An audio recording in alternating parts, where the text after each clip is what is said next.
Mayroon akong isang katanungan para sa inyo. Bago pa man natin simulan ang lahat ng ito. Naalala. Mo ba ang isang araw na nagising ka ng may kakaibang pakiramdam sa iyong katawan? Isang uri ng pag-aalaala na hindi mo agad mapaliwanag? Isang banayad na pananakit o pagod na nararamdaman sa ibaba ng iyong tiyan? O sa pagitan ng iyong mga binti at sa loob ng iyong isipan ay nagtatanong ka, ano ba talaga ang nangyayari sa aking katawan? Normal ba ito o merong dapat ikabahala? Maraming lalaki lalo na ang mga nasa katanghalian o matatandang edad na ang nakakaranas ng ganitong sandali. At ang malungkot na katotohanan ay karamihan sa kanila ay hindi naghahanap ng tamang sagot. Hindi sila nagtatanong sa doktor. Hindi sila nagbabasa ng tamang impormasyon. At sa halip na maunawaan ang kanilang katawan ng mas mabuti, tinatago nila ang kanilang mga alalahanin sa kaibuturan ng kanilang sarili. Umaasa na mawawala na lang ito sa oras. Ngunit ngayon, nais kong sabihin sa inyo ng malinaw at ng may buong respeto, ang pag-unawa sa inyong katawan ay hindi kahihiyan. Ito ay responsibilidad. Ito ay pagmamahal sa sarili at higit sa lahat, ito ay kalusugan. Ang prostate o ang tinatawag na prostate gland sa wikang Ingles ay isa sa mga pinaka-underrated na bahagi ng katawan ng lalaki. Maliit ito, halos kasing sukat ng isang walnut, ngunit ang papel na ginagampanan nito sa kalusugan ng lalaki ay napakalaki. At sa konteksto ng masturbisyon, isang natural na kilos ng katawan na ginagawa ng halos lahat ng lalaki sa buong mundo. May mga pagkakataon na ang prostate ay nagbibigay ng senyas, nagpapadala ng mensahe at nagpapaalala na kailangan ito ng iyong pansin. Ang paksa ngayon ay hindi tabo. Hindi ito kahihiyan. Ito ay agham. Yan na ito ay medisina at pinakamahalaga ito ay para sa inyong kalusugan. Bago natin talakayin ang lahat ng ito ng malalim, nais ko munang itanong sa inyo ang isang bagay. Nakaranas na ba kayo ng banayad na kirot, pagod o kakaibang presyon sa lugar ng prostate pagkatapos ng masturbasyon at hindi kayo sigurado kung normal ito o hindi? Ipaalam sa akin sa komento. Ang inyong karanasan ay mahalaga at maaari ring makatulong sa ibang manonood na nararamdamang nag-iisa sa kanilang mga tanong. Simulan natin sa pundasyon. Ano ba talaga ang prostate gland at bakit ito napakahalaga sa kalusugan ng lalaki? Ang prostate ay isang maliit na glandula na matatagpuan sa pagitan ng pantog at ng rectum ng lalaki. Ito ay nakapaligid sa urethra, ang tubo na nagdadala ng ihi at ng seminal fluid palabas ng katawan. Sa medikal na larangan, ang prostate ay may tatlong pangunahing tungkulin. Una, ito ay gumagawa ng isang bahagi ng seminal fluid na nagpoprotekta at nagpapalago ng sperm. Pangalawa, ito ay tumutulong sa pagkontrol ng daloy ng ihi at pangatlo, ito ay gumaganap ng mahalagang papel sa proseso ng kasiyahang sexual ng lalaki. Dahil sa posisyon at tungkulin nito, ang prostate ay isa sa mga pinakasensitibong bahagi ng katawan ng dysfunction at autoimmune na mga proseso ay gumaganap ng papel. Ang punto dito ay ito. Kung nakakaramdam ka ng paulit-ulit na panakit sa prostate pagkatapos ng masturbasyon, posible na meron kang anyon ng prostatitis na nangangailangan ng tamang medikal na pagsusuri at paggamot. Hindi ito isang bagay na dapat itago o ipagpaliban. Ito ay isang kondisyon na kung nasuri at nagamot ng maaga ay ganap na maaaring kontrolin at pagalingin. Ang pangalawang dahilan na dapat nating talakayin ay ang benign prostatic hyperplasia o BPH. Ang BPH ay ang natural na pagpapalaki ng prostate na karaniwang nangyayari sa mga lalaki habang tumatanda. Ito ay isang normal na bahagi ng pag-aedad. Ngunit, para sa ilang mga lalaki, ang pagpapalaki ng prostate ay maaaring humantong sa mga stomas na nakakaapekto sa kalidad ng buhay. Kasama sa mga stomas ng BPH, ang hirap sa pag-ihi, mahina o paulit-ulit na daloy ng ihi. Pakiramdam na hindi ganap na naubos ang pantog pagkatapos ng pag-ihi at sa ilang kaso, panakit o presyon sa lugar ng prostate na maaaring lumala pagkatapos ng sexual na aktibidad. Ang dahilan kung bakit ang masturbasyon ay maaaring magpala ng mga simptomas ng BPH ay nauugnay sa vascular at muscular na pagbabago na nangyayari sa panahon ng sexual na kasiyahan. Kapag ang prostate at mga nakapaligid na estruktura ay nagiging mas congested ng dugo, isang natural na proseso sa panahon ng sexual na aktibidad, ang pinalaking prostate ay maaaring maramdaman ang dagdag na presyon sa urethra at sa mga nakapaligid na tissue na nagdudulot ng kirot o kakulangan. Para sa mga lalaki na may BPH, ang panakit pagkatapos ng masturbisyon ay isang senyales na ang kondisyon ay maaaring kailangang suriin ng doktor. Sa kasalukuyan mayroon ng maraming epektibong paggamot para sa BPH. Mula sa mga gamot hanggang sa mga surgical na pamamaraan. At ang maagang pagsusuri ay nagbibigay ng mas maraming pagpipilian sa paggamot. Ang ikatlong dahilan na nais kong ipaliwanag ay ang prostate congestion na minsang tinatawag na congested prostate o pelvic congestion sa konteksto ng mga lalaki. Ang prostate congestion ay nangyayari kapag ang mga fluid na ginawa ng prostate ay hindi regular na nailalabas na, nagdudulot ng pagtitipo ng mga fluid sa loob ng glandula.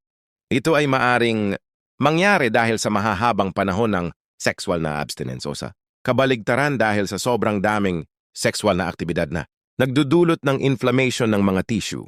Sa agams, ito ay isang medyo komplikadong phenomenon. Ang prostate ay patuloy na gumagawa ng fluid kahit walang sexual na aktibidad.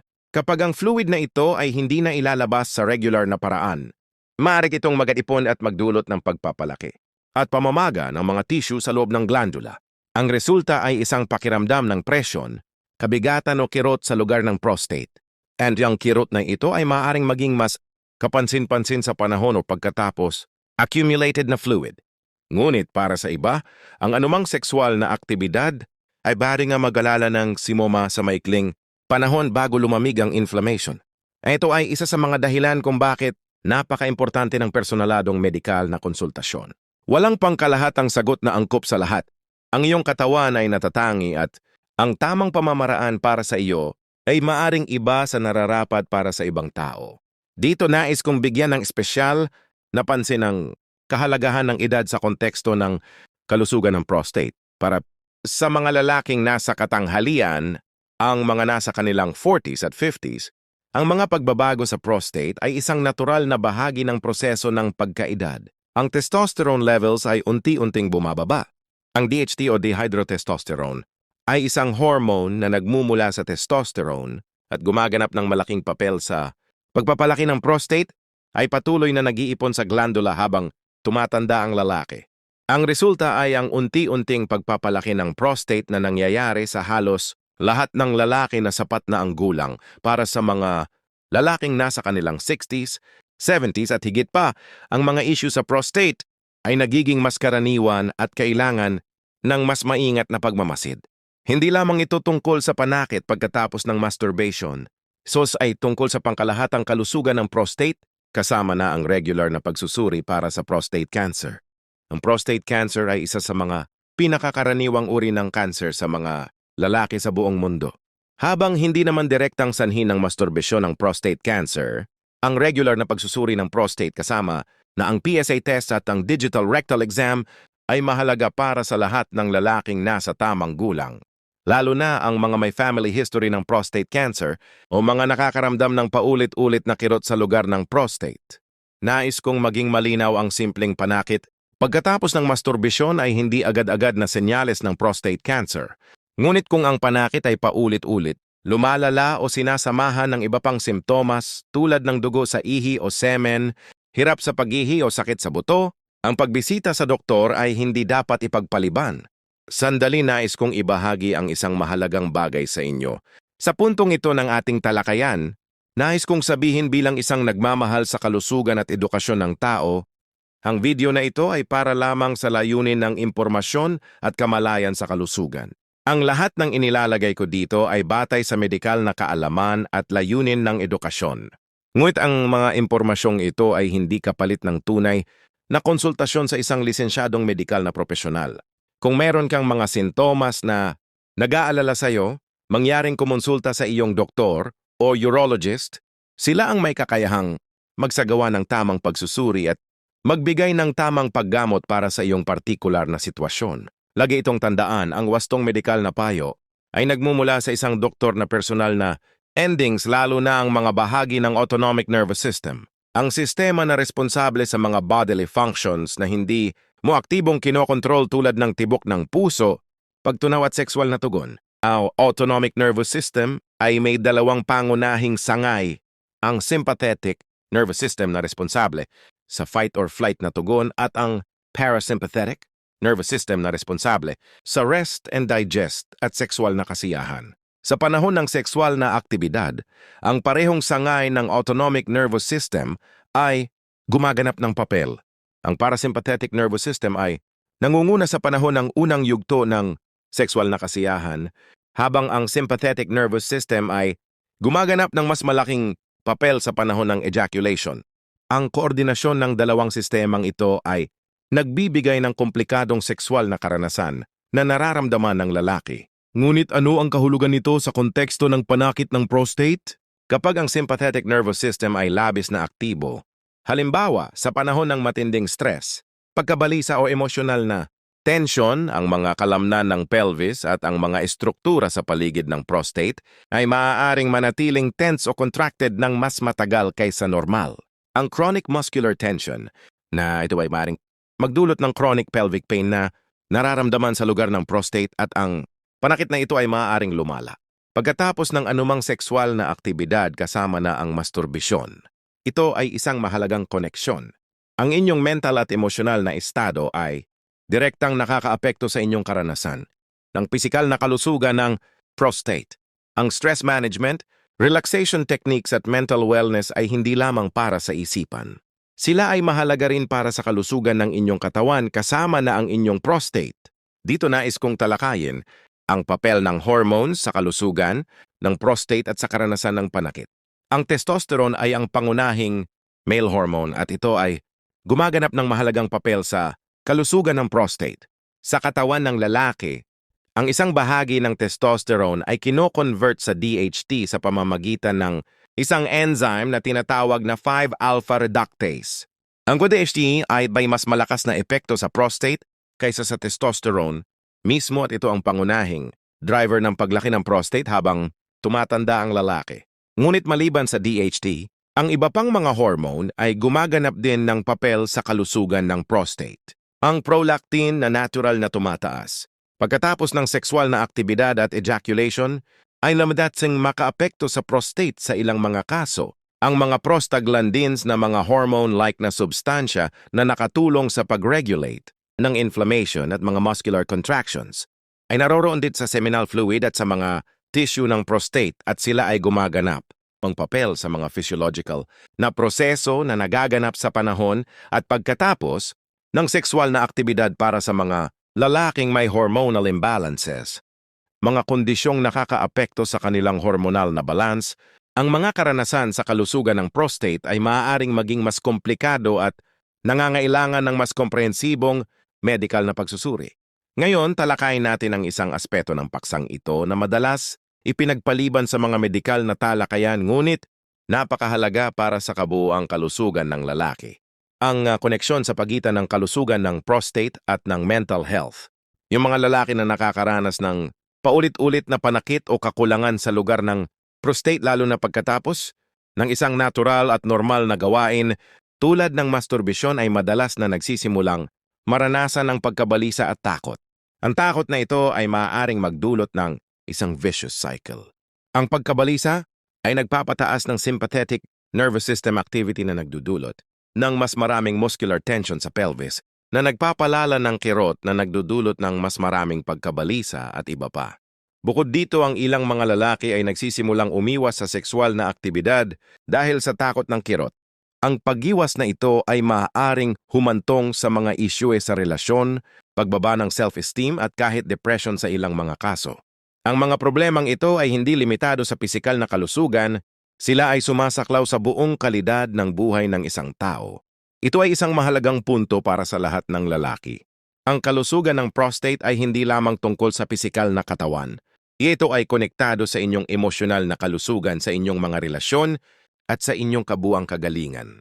At ang pag-unawa sa koneksyong ito ay ang unang hakbang patungo sa isang mas holistic na pamamaraan sa kalusugan. Muli nais kong ibahagi ang perspektibo ng isang medical na eksperto sa puntong ito ng ating talakayan. Ayon sa mga espesyalista sa men's health at sexual medicine, ang isa sa mga pinakamalaking hamon sa pag-aalaga ng kalusugan ng prostate ay ang kultura ng katahimikan at kahihiyan na nakapaligid sa paksang ito. Maraming lalaki ang nagdurusa ng tahimik sa loob ng maraming taon bago nila hanapin ang tulong dahil nahihiya silang pag-usapan ang mga stetomas na nauugnay sa kanilang sexual na kalusugan. Ang medikal na komunidad ay nagtatrabaho upang baguhin ang kulturang ito upang gawing normal ang pag-usap tungkol sa kalusugan ng prostate upang hikayatin ang mga lalaki na humingi ng tulong ng mas maaga at upang magtayo ng isang lipunan kung saan ang pag-aalaga ng sariling kalusugan ay tinitingnan bilang isang tanda ng lakas hindi ng kahinaan. Ang mensahe ay simple ngunit malalim. Ang paghahanap ng tulong ay hindi kahinaan. Ito ay katalinuhan. Ito ay sa pagmamahal sa sarili at ito ay para sa inyong kapakanan at ng mga taong nagmamahal sa inyo. Talakayin natin ngayon ang mga kretong habang na maaari mong gawin para sa kalusugan ng iyong prostate. Una, ang dieta at nutrisyon. Maraming pananaliksik ang nagpapakita na ang ay malaking epekto sa kalusugan ng prostate.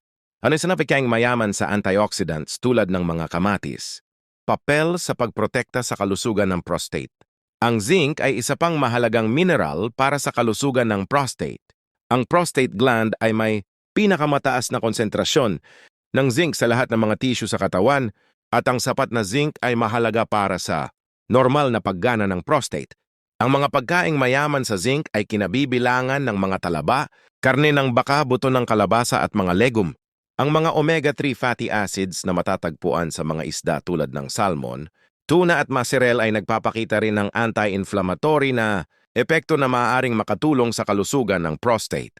Sa kabaligtaran, ang mga pagkaing mataas sa saturated fats, processed foods, at pula at pinrosesong karne ay nagpapakita ng negatibong epekto sa kalusugan ng prostate sa ilang mga pananaliksik. Ang pag-inom ng sapat na tubig, karaniwang 8 hanggang 10 baso, bawat araw ay mahalaga rin dahil ang tamang hydration ay tumutulong sa normal na paggana ng urinary system at ng prostate. Pangalawa, ang ehersisyo at pisikal na aktibidad. Ang regular na ehersisyo ay nagpapakita ng positibong epekto sa kalusugan ng prostate sa maraming paraan. Ang aerobic exercise tulad ng paglalakad, pagtakbo, paglangoy o pagbibisikleta ay tumutulong sa pagpapababa ng inflammation sa katawan, pagpapabuti ng sirkulasyon ng dugo at pagpapanatili ng malusog na timbang. Lahat ng ito ay positibo para sa kalusugan ng prostate. Ang mga ehersisyo na nagpapalakas ng mga kalamnan ng pelvic floor tulad ng Kegel exercises ay maaari ring maging kapakipakinabang para sa mga lalaking may mga issue sa prostate. Ang mga Kegel exercises ay nagpapalakas ng mga kalamnan na sumusuporta sa pantog, prostate at rectum at maaaring makatulong sa pagpapabuti ng urinary, control at sa pagbabawas ng ilang uri ng pelvic pain. Ngunit mahalaga rin ang paalala para sa ilang mga lalaking may aktibong prostatitis o iba pang mga kondisyon ng prostate, ang ilang mga uri ng ehersisyo lalo na ang pagbibisikleta o iba pang aktibidad na naglalagay ng direktang presyon sa perineum ay maaaring magpalala ng mga sintomas sa maikling panahon. Sa ganitong sitwasyon, mahalaga na kumonsulta sa doktor tungkol sa pinakaangkop na uri ng ehersisyo para sa iyong kondisyon. Ikatlo, ang stress management at mental wellness. Tulad ng aming tinalakay kanina, ang koneksyon sa pagitan ng mental health at kalusugan ng prostate ay malinaw at siyentipikong documented. Ang chronic stress ay nagdudulot ng chronic inflammation sa katawan, nagpapatuoy ng sympathetic nervous system at nagpapalala ng pelvic muscular tension. Lahat ng ito ay may negatibong epekto sa kalusugan ng prostate. Ang mga pamamaraan ng stress management tulad ng meditation, deep breathing exercises, yoga at tai chi ay nagpapakita ng positibong epekto hindi lamang sa mental health kundi pati na rin sa kalusugan ng prostate. Anong mga pag-aaral na nagmamasid sa mga lalaki na madalas na hindi binibigyang pansin? Ang katawan ay gumagawa ng maraming pag-aayos at pagbabago sa panahon ng tulog, kasama na ang mga anti-inflammatory na proseso at hormonal na balane. Ang kakulangan ng tulog ay maaaring mag-contribute sa pagtaas ng inflammation sa katawan at sa pagbabago ng hormonal na balanse na parehong may negatibong epekto sa kalusugan ng prostate. Ngayon ay talakayin natin ang isang paksa na madalas ay hindi na pagtutuunan ng sapat na atensyon sa mga talakayan tungkol sa kalusugan ng prostate, ang kahalagahan ng komunikasyon sa relasyon. Para sa mga lalaking may kasosyo ang mga karanasan sa kalusugan ng prostate, kasama na ang panakit, pagkatapos ng sexual na aktibidad ay maaaring makaapekto sa relasyon sa mga malalalim na paraan. Ang lalaki na nagdurusa sa kirot ngunit hindi nagpapaalam sa kanyang kasosyo ay maaaring simulan ng pag-iwas sa Intimacy na maaaring maging sanhi ng kalituhan, pagkabigo at emosyonal na distansya sa pagitan ng dalawa. Ang bukas na komunikasyon sa pagitan ng mga kasosyo tungkol sa pisikal na kalusugan, kasama na ang mga pagbabago sa karanasan ng sexual na aktibidad, ay isang mahalagang sangkap ng isang malusog na relasyon. Hindi ito nangangailangan ng detalyadong medikal na talakayan sa bawat oras. Ito ay nangangailangan ng isang kultura ng pagtitiwala at bukas na komunikasyon kung saan ang parehong kasosyo ay komportable na sabihin. Nakaramdaman ako ng kakaibang bagay. Nais kong ipaalam sa iyo at posibleng kailangang kumonsulta sa doktor. Para sa mga lalaking walang kasosyo sa ngayon, ay ang pag-aalaga ng kalusugan ng prostate ay isang pag-invest sa inyong sarili, sa inyong kalusugan, sa inyong kalidad ng buhay at sa inyong hinaharap. Ang pag-unawa sa inyong katawan, ang pakikinig sa mga senyas na ibinibigay ng inyong katawan, at ang paghahanap ng tamang medikal na tulong ay mga pagkilos ng pagmamahal sa sarili na ang bunga ay mararamdaman sa maraming aspeto ng inyong buhay. Talakayin natin ngayon ang ilang mga karaniwang maling kaalaman tungkol sa kalusugan ng prostate at masturbisyon. Ang una at pinakakaraniwang maling kaalaman ay ang ideya na ang masturbisyon ay masama para sa prostate o para sa kalusugan. Sa pangkalahatan, ang katotohanan ay ang agham ay nagpapakita ng komplikadong larawan. At ang mga paverals katayamano ang isang malawak na pag-aaral na nalathala. Sa Journal of the American Medical Association ay nagpapakita na ang regular na ejaculation kasama na ang masturbation ay maaaring may protective effect laban sa prostate cancer. Banyatiorya sa isang regular na paglalabas ng seminal fluid ay tumutulong sa pag-aalis ng mga potensyal na carcinogenic na substansya mula sa prostate.